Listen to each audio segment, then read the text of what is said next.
Lionel മെസ്സിയുടെ അന്താരാഷ്ട്ര കരിയറിലെ പ്രതിസന്ധികളും തിരിച്ചുവരവും നാം കണ്ടിട്ടുള്ളതാണ്. ലോകകപ്പിലും കോപ്പ അമേരിക്കയിലുമെല്ലാം തുടർച്ചയായ തോൽവികൾ അതിജീവിച്ച് 2021 കോപ്പ അമേരിക്കയും 2022 ലോകകപ്പും നേടി മെസ്സി അർജന്റീനയെ വിജയത്തിന്റെ പടവുകളിലേക്ക് നയിച്ചു. മെസ്സിയുടെ കളിമികവും നേതൃത്വ മികവുമാണ് അർജന്റീനയെ ലോക ചാമ്പ്യന്മാരാക്കിയത്. ഇതേക്കുറിച്ച് വെളിപ്പെടുത്തുകയാണ് റോഡ്രിഗോ ഡീപോൾ.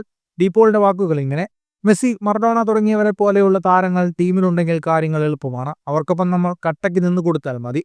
നമ്മൾ ഒരു കാര്യവും പറയേണ്ട കാര്യമില്ല. കളിയുടെ വിധി മെസ്സി നിശ്ചയിക്കും.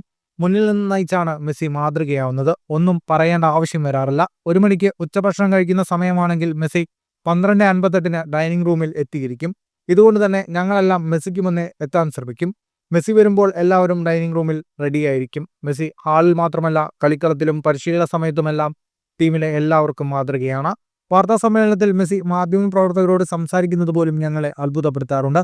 2019 മാർച്ചിലാണ് മെസ്സിയെ ആദ്യമായി പരിചയപ്പെടുന്നത്. ടീം ബസ്സിൽ ഒരേ സീറ്റിൽ യാത്ര ചെയ്തു. അപ്പോഴൊന്നും മിണ്ടിയിരുന്നില്ല. വിമാനത്തിലും അടുത്തടുത്തിരുന്നതോടെ സംസാരിച്ചു തുടങ്ങി. ഇപ്പോൾ ഞങ്ങൾ അടുത്ത സുഹൃത്തുക്കളാണ്. എല്ലാ ദിവസവും സംസാരിക്കാറുണ്ട്. മെസ്സിയുടെ സുഹൃത്താണ് എന്ന് പറയുന്നത് തന്നെ ജീവിതത്തിലെ ഏറ്റവും വലിയ നേട്ടമാണെന്നും റോഡ്രിഗോ ഡീപോൾ പറഞ്ഞു. അത്ലറ്റിക്കോ മാഡ്രിഡിൽ നിന്ന് മെസ്സിയുടെ ഇന്റർ മയാമിയിലേക്ക് ചേക്കേറാൻ ഒരുങ്ങുകയാണിപ്പോൾ റോഡ്രിഗോ ഡീപോൾ. ഫുട്ബോൾ ലോകത്തെ കൂടുതൽ വാർത്തകൾക്കും വിശേഷങ്ങൾക്കുമായി സ്പോർട്സ് കഫേ സബ്സ്ക്രൈബ് ചെയ്യുക.